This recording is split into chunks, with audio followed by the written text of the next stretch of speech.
Hello everyone, आज हम सीखेंगे एप्लीकेशन फॉर लीव कैसे लिखते हैं। ये स्पेशली ये स्कूल लेवल पे एप्लीकेशन में आपको लिखना सिखा रही हूँ कि स्कूल लेवल पे हम एप्लीकेशन कैसे लिखेंगे।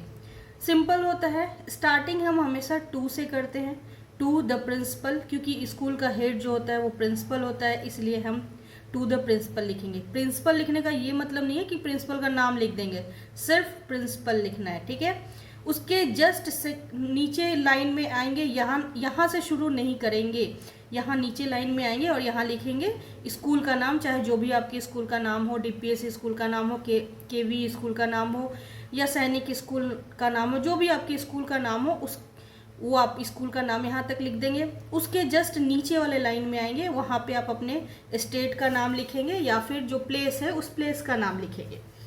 उसके बाद आप एक लाइन का स्पेस छोड़ेंगे, देखिए यहाँ पे एक लाइन का स्पेस छूटा हुआ है। फिर आप लिखेंगे सब्जेक्ट। सब्जेक्ट में लिखना है आपको request 1 day leave for urgent piece of work, या फिर ये भी लिख सकते हैं application for 1 day leave. Application for 1 day leave आप ये भी लिख सकते हैं, जो आपको सुटेबल लगे आप वो लिख सकते हैं। उसके बाद फिर आप एक लाइन छोड़ेंगे, यहाँ पे देखिए एक लाइन का गैपिंग है, वो छोड़ेंगे। उसके बाद लिखेंगे रिस्पेक्टेड सर मैडम, जो भी है। अगर प्रिंसिपल सर हैं तो आप सर लिखेंगे, अगर प्रिंसिपल मैडम है तो आप मैडम लिखेंगे, पर दोनों साथ में नहीं लिखेंगे। अगर आपको नहीं पता है कि कौन है तो फिर आप दोनों लिख सकते हैं। उसके बाद फिर आप एक स्पेस छोड़ेंगे, एक लाइन का स्पेस। उसके बाद आपका शुरू होगा with due to respect I beg to state that, मतलब मैं आपसे परमिशन चाहता हूँ। विथ ड्यू टू रिस्पेक्ट मतलब मैं रिस्पेक्टफुली बता रहा हूँ, I am student of class 8 be in your school. मैं आपके स्कूल का स्टूडेंट हूँ, क्लास 8।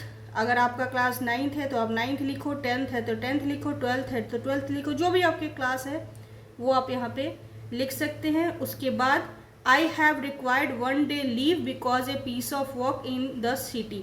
कोई भी रीज़न हो, यहाँ पे इसको वर्क के लिए अर्जेंट लीव चाहिए तो इसने लिखा I have required 1 day piece of 1 day leave because of a piece of work. आप कुछ भी लिख सकते हैं, I am suffering from fever, I have some another work. आपको जो इशू है आप उसको लिख सकते हैं। उसके बाद आपको पूरे रीज़न एक्सप्लेन करने की ज़रूरत नहीं है कि क्या रीज़न है, बस उसके बाद सीधे लिखना है I need to accompany with my grandma for shopping regarding upcoming wedding in your family। जो भी आपका रीज़न हो। अब जैसे कि आप किसी का प्रॉब्लम रहता है कि उसे स्टमक पेन है तो डॉक्टर ने कहा कि आप घर में रेस्ट कीजिए, तो आप वो सारे रीज़न भी लिख सकते हो। 1 लाइन का रीज़न होना चाहिए। उसके बाद आपका एप्लीकेशन यहाँ पे मेन रीज़न के हिसाब से ख़त्म। फिर आप यहाँ लिखेंगे kindly allow me for 1 day leave. Date आप मेंशन करेंगे, जो भी आपका डेट रहेगा।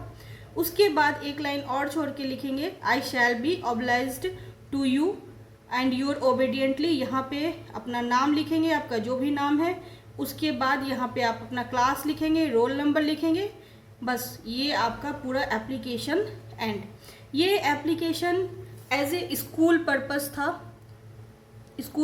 था, आप इसे कॉलेज पर्पस या फिर जो भी नॉर्मल सा एप्लीकेशन के लिए, लीव एप्लीकेशन के लिए था। स्पेशली ये स्कूल स्टूडेंट के लिए है कि ताकि आप जब एग्ज़ाम में लिखने बैठे तो आपको ये फॉर्मेट याद होना चाहिए। Format simple starting to principal से करना है, फिर आपको सब्जेक्ट लिखना है, फिर आपको रिस्पेक्टेड सर मैडम लिखना है, फिर आपको छोटा सा रीज़न देना है कि क्यों आप एब्सेंट हो रहे हो, फिर आपको kindly allow me for 1 day leave, फिर अपना नाम, अपना क्लास नेम जो भी है, फिर रोल नंबर। बस आपका ये एप्लीकेशन डन हो गया। आपको इसी फॉर्मेट में आगे बढ़ना है। तो फिर आप इसको देखिए, 2-3 बार पढ़िए, फिर आपको भी समझ में आएगा। और चैनल को सब्सक्राइब कीजिए, लाइक कीजिए और शेयर कीजिए। Thank you.